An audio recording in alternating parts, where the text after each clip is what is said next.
প্রকৃতি ও জীবন অনুষ্ঠানে আপনাদের সবাইকে স্বাগতম। বাংলাদেশের জীববৈচিত্র্য, প্রকৃতি ও পরিবেশের নানা বিষয় নিয়ে আমাদের এই অনুষ্ঠান প্রকৃতি ও জীবন। আমাদের জীবন আর প্রকৃতি একে অপরের সাথে গভীরভাবে জড়িত। এর নদ-নদী, জলবায়ু, গাছপালা, প্রাণী, আমাদের সাথে এদের সম্পর্ক, সচেতনতা ও করণীয় তুলে ধরতে আমাদের এই অনুষ্ঠান।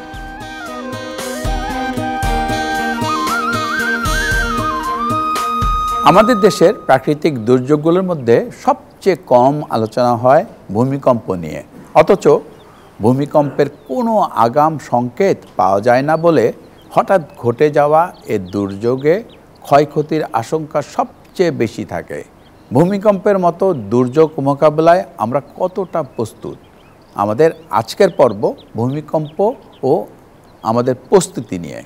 এ বিষয়ে আলোচনা করব জনাব মোহাম্মদ আমানুল্লাহর সাথে। তবে তার আগে চলুন দেখে আসি প্রকৃতি ও জীবন দলের ভূমিকম্প ও আমাদের প্রস্তুতি নিয়ে কিছু তথ্য ও চিত্র।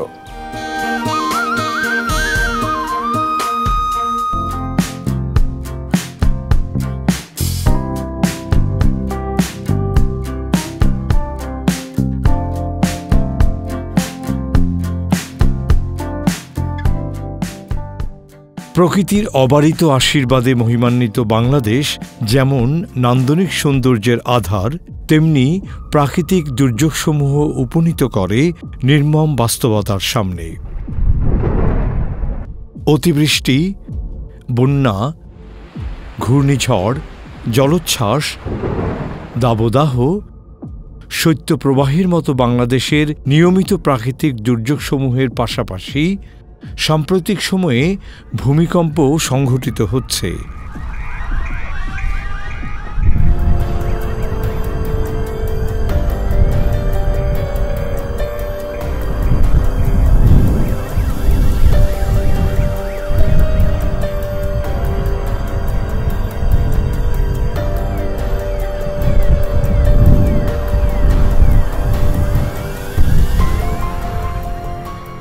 ভূমিকম্প কোনো পূর্বাভাস ছাড়াই প্রলয়ঙ্করী ধ্বংসযজ্ঞ চালাতে সক্ষম।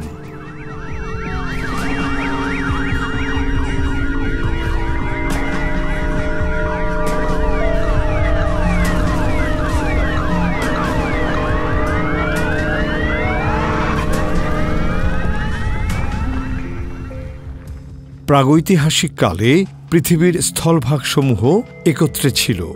সময়ের পরিক্রমায় সেগুলো পরস্পর থেকে বিচ্ছিন্ন হয়ে গিয়েছে।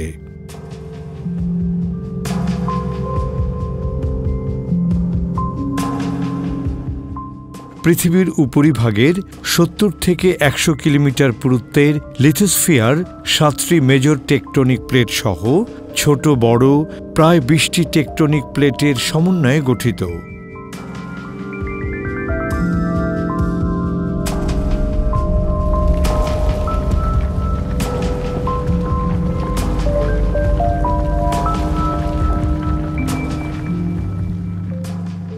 ভূ অভ্যন্তরস্থ টেকটনিক প্লেটসমূহ পরস্পরের সঙ্গে লেগে থাকে। কোনো কারণবশত এগুলোর মধ্যে সংঘর্ষের ফলে সৃষ্ট শক্তি সিসমিক তরঙ্গ আকারে চারিদিকে ছড়িয়ে পড়ে। এই তরঙ্গ অত্যন্ত শক্তিশালী হলে সেটি ভূপৃষ্ঠে এসে পৌঁছায়।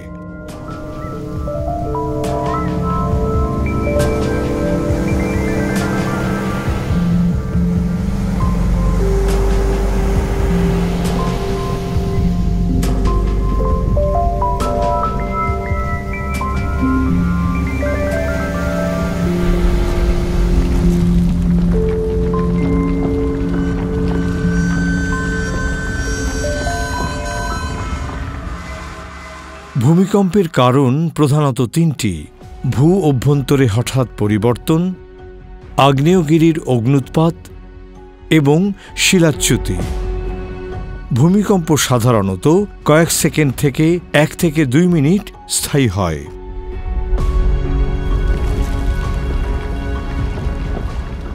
ভূমিকম্পের মাত্রা নির্ণায়ক যন্ত্রের নাম রিক্টার স্কেল।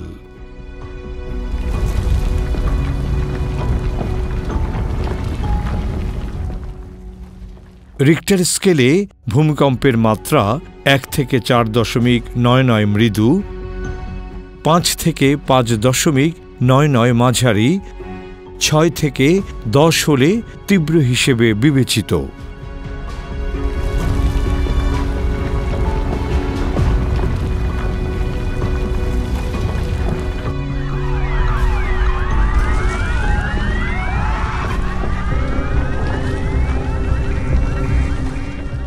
তীব্র ভূমিকম্পের ফলে সমুদ্রের পানি 15 থেকে 20 মিটার উঁচু হয়ে জলোচ্ছ্বাস আকারে উপকূলে আছড়ে পড়ে, যা সুনামি হিসেবে পরিচিত।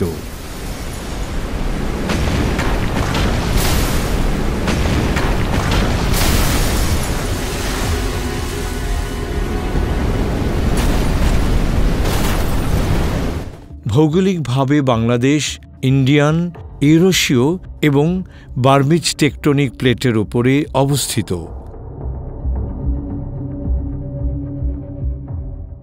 বাংলাদেশের উত্তরে ইন্ডিয়ান এবং ইউরেশিয়ান প্লেটের সংযোগস্থল এবং পূর্বে বার্মিজ ও ইন্ডিয়ান প্লেটের সংযোগস্থল। ইন্ডিয়ান ও ইউরেশিয়ান প্লেট দুটি 1934 সালের পর থেকে হিমালয়ের পাদদেশে আটকে আছে।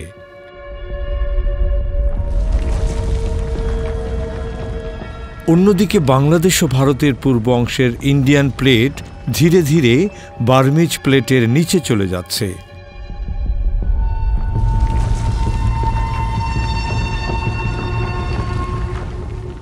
প্লেটগুলো গতিশীল থাকায় বাংলাদেশ ভূখণ্ড আস্তে আস্তে সরে যাচ্ছে। বিগত প্রায় 400 বছর ধরে ইন্ডিয়ান বার্মা প্লেটে শক্তি সঞ্চিত হচ্ছে। এই শক্তি মুক্ত হলে 8.2 থেকে 9 মাত্রার ভূমিকম্প সংঘটিত হতে পারে।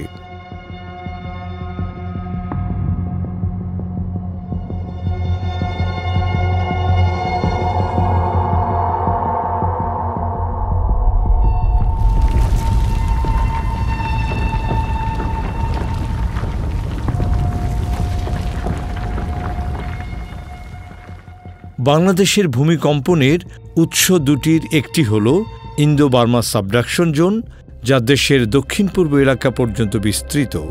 অপরটি উত্তরাঞ্চলীয় ডাউকি ফল্ট জোন, যা হিমালয়ের পাদদেশের নিকটবর্তী। বাংলাদেশে 8টি ভূতাত্ত্বিক চ্যুতি বা ফল্ট সক্রিয় রয়েছে। এগুলো হচ্ছে বগুড়া চ্যুতি এলাকা, রাজশাহীর তানুর চ্যুতি এলাকা, ত্রিপুরা চ্যুতি এলাকা, চট্টগ্রাম উপকূল বরাবর সীতাকুণ্ড টেকনাফ চ্যুতি এলাকা, সিলেট মেঘালয় সীমান্তের ডাউকি চ্যুতি এলাকা, ডুবরি চ্যুতি এলাকা, সিলেটের শাহজিবাজার চ্যুতি এলাকা, যা আংশিক ডাউকি চ্যুতির অন্তর্গত, এবং রাঙামাটির বরকল চ্যুতি এলাকা।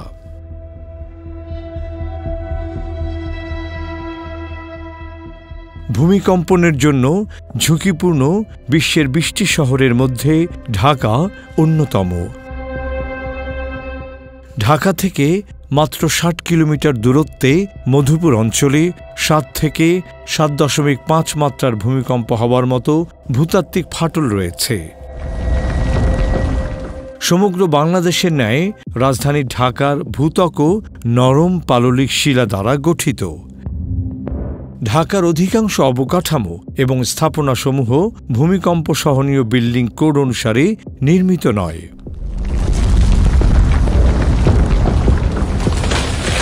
ফলে নিকটবর্তী অঞ্চলে তীব্র মাত্রার ভূমিকম্পে ঢাকার মাত্র 20% ভবন টিকে থাকতে পারে।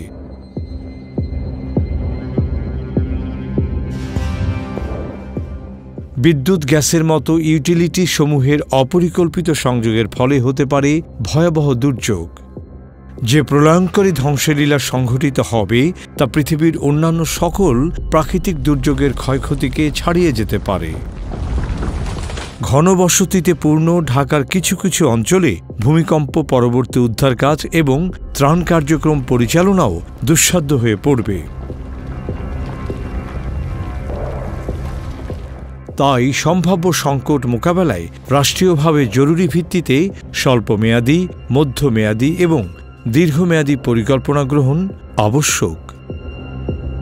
ভূমিকম্পের ভয়াবহতা সম্পর্কে সচেতনতা সৃষ্টি, প্রচার এবং মহড়ার মাধ্যমে সকল স্তরের মানুষকে প্রশিক্ষিত করে তুলতে হবে।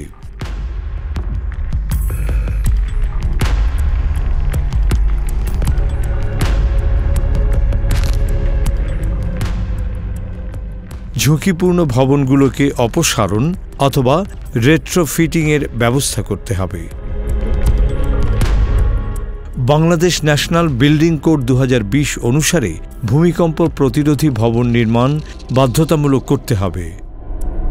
পাশাপাশি দুর্যোগ পরবর্তী পরিস্থিতি মোকাবেলায় সার্বিক প্রস্তুতি গ্রহণ এবং উদ্ধার তৎপরতা নিয়মিত অনুশীলন করা প্রয়োজন।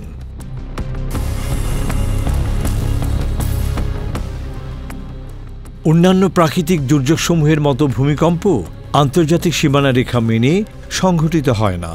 টেকটনিক প্লেটের সংঘর্ষস্থলে অবস্থানের কারণে বাংলাদেশ, ভারত, মিয়ানমার, নেপাল, ভুটান, চীনের মতো যে কোনো একটি দেশে উচ্চমাত্রার ভূমিকম্প সংঘটিত হলে পার্শ্ববর্তী দেশসমূহেও ভয়াবহ বিপর্যয় নেমে আসতে পারে।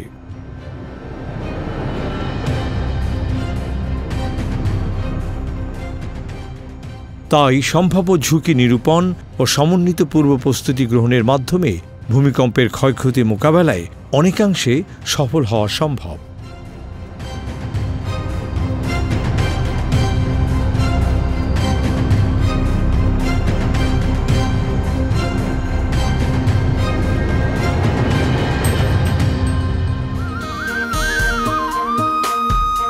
দর্শক মণ্ডলী, আমরা তখন দেখলাম ভূমিকম্প ও আমাদের প্রস্তুতি নিয়ে বিস্তারিত প্রতিবেদন। এবার কথা বলবো আমাদের আজকের অতিথি জনাব মোহাম্মদ আমানুল্লাহর সাথে। কেমন আছেন? আলহামদুলিল্লাহ, ভালো আছি। আপনি তো নানা ধরনের কর্মকাণ্ডের সাথে জড়িত। বাংলাদেশে কতটা ভূমিকম্প ঝুঁকিতে রয়েছে এবং কোন কোন অঞ্চল এই ঝুঁকি সবচেয়ে বেশি বলে মনে করেন, অথবা আমাদের গবেষণায় কিংবা অন্যভাবে যেটা বলা হয়েছে যে ঝুঁকিতে আছে কোন কোন এলাকা? ভূমিকম্পের আমি ওয়ার্ল্ডের যদি র্যাঙ্কিং বলি তাহলে 20 রিস্ক কান্ট্রির মধ্যে বাংলাদেশ একটা কান্ট্রি। আচ্ছা, এটার যদি পিছনের ব্যাখ্যাটা করা হয় যে কেন বাংলাদেশ এতটা ঝুঁকির মধ্যে আছে, খুব মোটা দাগে আমি যদি দর্শকদের জন্য বলতে চাই, ভূমিকম্প হয় মেনলি দুইটা কারণে।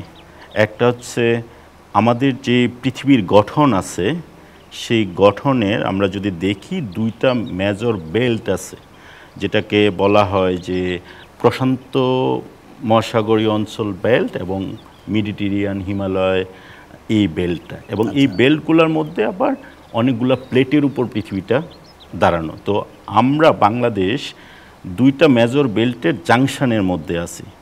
মেজর বেল্টটা হচ্ছে ইন্ডিয়ান বেল্ট এবং ইউরেশিয়া বেল্ট, এবং এই বেল্টের মধ্যে আবার অনেকগুলা আমরা বলি যে ফল্ট, যে জায়গাটায় পৃথিবী যে শক্তি উৎপাদন করে পৃথিবীর কেন্দ্রে এবং যে হিট উৎপাদন হয় সেখান থেকে যে শক্তিটা সঞ্চারিত হয়, সেই শক্তিটা এই ফল্টগুলোতে গিয়ে পুঞ্জীভূত হয় এবং একটা সময় সেটা অনেক বেশি যখন শক্তি অর্জন করে দুইটা জিনিস ঘটায়, একটা বলকানো যেটা আমরা আগ্নেয়গিরি অগ্নুৎপাত বলি, আর একটা হচ্ছে ভূমিকম্প ঘটায়। তো এখন আমি যদি বাংলাদেশের জিওগ্রাফিক্যাল যেই পজিশনটা দেখি, বাংলাদেশ হচ্ছে দুইটা বেল্টের জাংশনের মধ্যে আছে এবং এই বেল্টগুলোর মধ্যে বাংলাদেশে ভিতরে অ্যাক্টিভ 3টা ফল্ট আছে। আমরা হয়তো অনেকেই নাম শুনেছি যে Dawki fault, Kalachand fault, even Madhupur fault. এই ফল্টগুলো খুবই অ্যাক্টিভ। 18 শতকে 3টা মেজর ভূমিকম্প কিন্তু এই ফল্টগুলো থেকে হয়েছে। সো আমরা যদি অতীত ইতিহাস, আমাদের জিওগ্রাফিক্যাল লোকেশন এবং ডিফারেন্ট ফল্ট এবং প্লেটের অবস্থান দেখি এবং তার এইগুলোর মুভমেন্ট দেখি, তাহলে বাংলাদেশ কিন্তু মারাত্মক ঝুঁকিতে আছে। মোটামুটি 13-14টা জেলা অতিমাত্রায় ঝুঁকিপূর্ণ আছে। সেই ঝুঁকিপূর্ণ এলাকাগুলো কোনগুলো? সেগুলো হচ্ছে যেটা আমাদের উত্তর এবং উত্তর পূর্ব বর্ডারে, যে জায়গাগুলোতে আপনি যদি হিমালয়ের অঞ্চল দিয়ে যেটা ডাউকি ফল্ট বললাম, মধুপুর অঞ্চল, সেটা রংপুর সহ, এবং এদিক দিয়ে বাংলাদেশ মায়ানমার যে ফল্টটা আছে, এই অঞ্চলটা অতিমাত্রায় ঝুঁকিপূর্ণ। মেইন ঝুঁকিতে সিলেট, ময়মনসিংহ, রংপুর, লালমনিরহাট, এই অঞ্চলগুলো হচ্ছে অতিমাত্রায় ঝুঁকিপূর্ণ অঞ্চল। আর মধ্যম ঝুঁকির মধ্যে ইভেন চিটাগং, কক্সবাজার, ঢাকা, এই অঞ্চলগুলো হচ্ছে মধ্যম ঝুঁকিপূর্ণ এরিয়া। আর আমাদের যে কোস্টাল বেল্ট আছে, বরিশাল, পার্টিকুলারলি বরিশাল অঞ্চলটা খুবই কম ঝুঁকিতে আছে। কিন্তু আমরা বলতে পারি যে পুরো বাংলাদেশটাই অত্যন্ত ঝুঁকির মধ্যে আছে। আচ্ছা, আমরা ফ্লাডের পূর্বাভাস পাই, আমরা ঝড়ের পূর্বাভাস পাই, আমরা কি ভূমিকম্পের কোনো আগাম সতর্কতা সংকেত কি পাই? ভূমিকম্পের জন্য স্পেসিফিক আমরা যেমন ফ্লাড সাইক্লোনের জন্য ম্যাপিং করে যে ডেইলি একটা আপডেট দেওয়া পসিবল, ভূমিকম্পের জন্য এরকম কোনো সায়েন্টিফিক ওয়ে এখন পর্যন্ত ওয়ার্ল্ডে কিন্তু নাই। কিন্তু সায়েন্টিস্টরা ডিফারেন্ট আসপেক্ট দেখে মোটামুটি একটা ধারণা করতে পারে, প্রিডিকশন করতে পারে যে ভূমিকম্প হওয়ার সম্ভাবনা কতটুকু, এবং এটার জন্য জিপিআরএস ম্যাপিং, সিসমোমিটার, এটা হিস্ট্রিক্যাল ডাটা, ডিউরেশনটা আসলে কত সময় লাস্ট মেজর ভূমিকম্প কতটুকু হয়েছে সেটা। এবং আরেকটা বিষয় যেটা বলে অফকোয়াক বলে, আর্থকোয়েক না বলে অফকোয়াক, যেটা আসলে আমরা পৃথিবীর সারফেসে থেকে টের পাই না, সেটা মেজার করার একটা মেকানিজম আছে। সেটাতে বেস করে একটা সায়েন্টিস্ট অ্যাজিউম করতে পারে যে উইদিন নেক্সট 1 year বা 5 years or 10 years there is a possibility যে একটা বড় ধরনের কম্পন অনুভূত হবে। কিন্তু ফ্লাড বা সাইক্লোনের মতো একজাক্টলি বলা সম্ভব না যে আগামী সপ্তাহে একটা বড় ধরনের ভূমিকম্প হবে। এই ধরনের ওয়ার্নিং সিস্টেম এখনও সায়েন্টিস্টরা করতে পারেনি। আচ্ছা, দেশে বড় ধরনের ভূমিকম্প হলে কতটা ক্ষতির আশঙ্কা আছে? এখন বাংলাদেশে যদি ভূমিকম্প হয় বড় মাত্রায়, আমি ধরে নিলাম যে 7 মাত্রা বা 7-এর বেশি, যেটা এটাকে আমরা বড় মাত্রায় ভূমিকম্প বলতেছি, এটা যদি হয় বাংলাদেশে ক্ষতির মাত্রাটা কয়েকটা বিষয়ের উপর ডিপেন্ড করে, যে এটার এপিসেন্টারটা কোথায়, কোন ফল্ট থেকে সেই ভূমিকম্পটা উৎপন্ন হয়েছে এবং এটা বাংলাদেশ থেকে কতটুকু দূরে। আমি যদি পার্টিকুলারলি সারা বাংলাদেশ নিয়ে আলাপ না করে যদি আলোচনা সুবিধার্থে ঢাকার কথা চিন্তা করি, যে ঢাকায় কিন্তু কোনো রকম বিল্ডিং কোড মানা হচ্ছে না, এবং ম্যাক্সিমাম বিল্ডিং কিন্তু অতি উচ্চমাত্রা ভূমিকম্প সহনশীল না। আমি যদি বুয়েটের একটা রিসার্চ দেখি, ঢাকা শহরে মোর দেন 2.1 মিলিয়ন বিল্ডিং আছে, তার মধ্যে 600-700,000 বিল্ডিং কলাপস করতে পারে যদি 7 মাত্রা ভূমিকম্প হয়। এখন 700,000 বিল্ডিং যদি কলাপস করে, অলমোস্ট 1/3 কমপ্লিটলি কলাপস করবে। এবং এই কলাপস কোথায় করবে? যেখানে মোর ডেন্সড, পুরান ঢাকা বা পুরান সিটিগুলোতে, এবং যেখানে অনেক বেশি মানুষ বাস করে। ক্ষতির মাত্রাটা আমাদের যদিও সায়েন্টিফিক ব্যাখ্যা নাই, কিন্তু মোটা দাগে যদি বলি এটার পরিমাণ হিউজ। এখন যে ঢাকার যে ইকোনমিক কন্ট্রিবিউশন বা হিউম্যান রিসোর্স অথবা যে স্ট্রাকচার আছে, এটার 1/3 ডিস্ট্রয় হওয়ার পসিবিলিটি বেশি। এটা ডিপেন্ড করে আসলে যে মাত্রাটা কি পরিমাণে। বাংলাদেশ ভূমিকম্প মোকাবেলায় কতটা প্রস্তুত? আমাদের ভূমিকম্পের ব্যাপারে কিন্তু খুব বেশি প্রস্তুতি আমাদের নাই। প্রথম কথা হচ্ছে যে এটা নিয়ে আমাদের মধ্যে সচেতনতার অভাব, এবং আফটার ভূমিকম্প রেসপন্সের জায়গাটা আসে, সেই জায়গাটা আপনি যদি দেখেন যে আমাদের অন্যান্য ফ্লাড সাইক্লোনের যেরকম প্রিপেয়ারনেস এবং রেসপন্স মেকানিজম এস্টাবলিশড, ভূমিকম্পের জন্য কিন্তু ওরকমভাবে নাই। কারণ সেটা যেহেতু ঘটে না, যদি 7 মাত্রা একটা ভূমিকম্প হয় যে এই বিল্ডিংগুলো কলাপস করতে পারে, এই ধরনের কোনো মার্কিংও নাই। এটার সাথে কিন্তু ইন্টারকোঅর্ডিনেশন রিলেটেড, গভর্নমেন্টের ডিফারেন্ট মিনিস্ট্রি কাজ করে। তো এখন যদি কেউ না জানে যে কোথায় কখন কিভাবে হয়েছে, তাহলে কিন্তু এটা রেসপন্সটা সেভাবে হবে না। আরেকটা বিষয় হচ্ছে যে আমরা যারা নাগরিক, তাদের মধ্যেও কিন্তু যে হয় কি, যখন ভূমিকম্প হয় আমরা বলি যে ভূমিকম্প হলে মানে উইদিন দ্য হাউস যে ধরনের প্রস্তুতি থাকা দরকার, নেওয়া উচিত বা ইনফরমেশন, সেগুলো নিয়েও কিন্তু আমাদের মধ্যে আলোচনা হয় না, এবং এটা কিন্তু কোনো অ্যাটেনশনেও নাই। এটা যেহেতু ঘটে না, আমরা এটা নিয়ে আলাপও করি না। সো মোটা দাগে আমাদের প্রস্তুতি খুবই পোর। ভূমিকম্পের যে ক্ষয়ক্ষতি তা কমাতে আমাদের কী ধরনের প্রস্তুতি থাকা প্রয়োজন? ভূমিকম্পের ক্ষয়ক্ষতি কমাতে গেলে 3 ধরনের প্রস্তুতিকে আমি উল্লেখ করতে চাই। প্রথম হচ্ছে যে ভূমিকম্প হলে আমাদের সাধারণ মানুষের বা সাধারণ নাগরিকদের কি করা উচিত, তাদের অ্যাওয়ারনেস।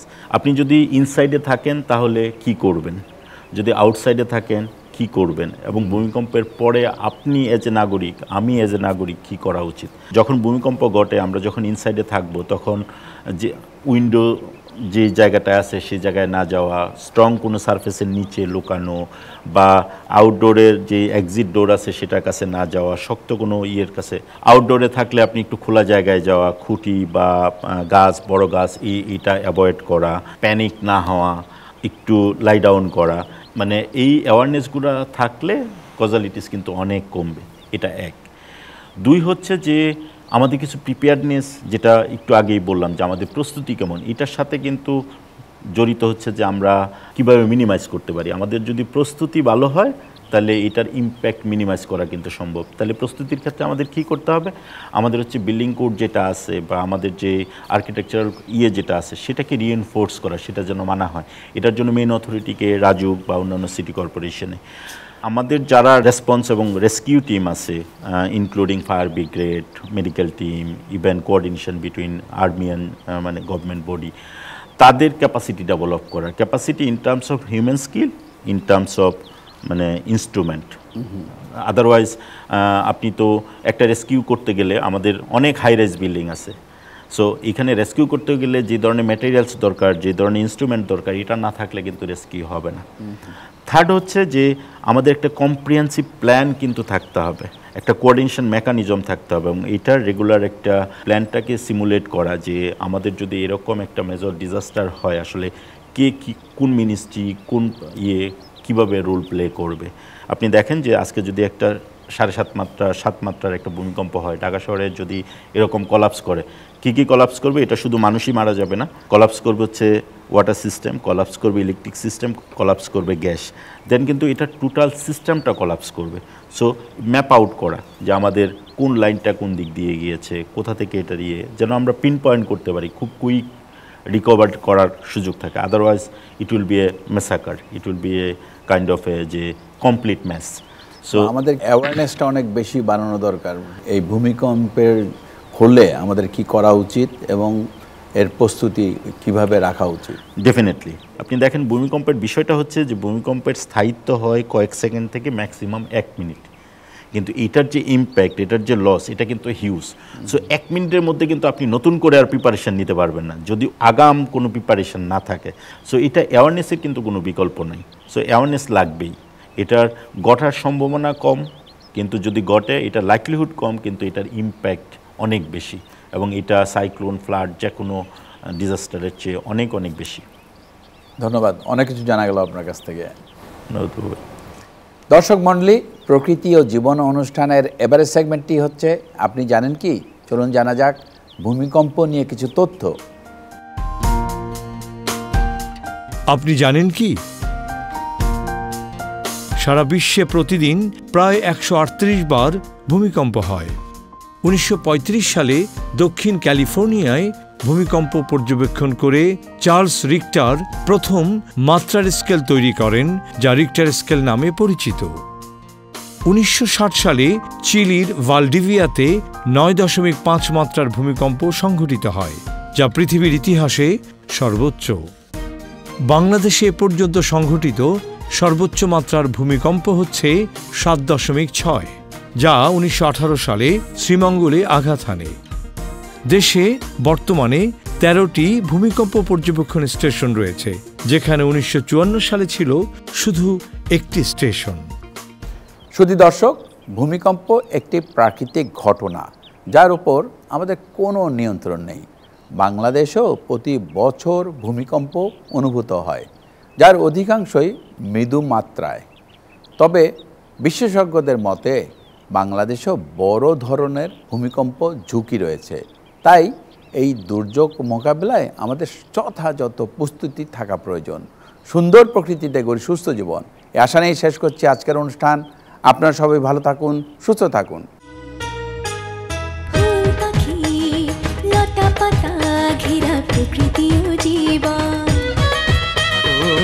সুন্দর পৃথিবী, মায়াময় প্রকৃতি, বাসবো ভালো সারাক্ষণ।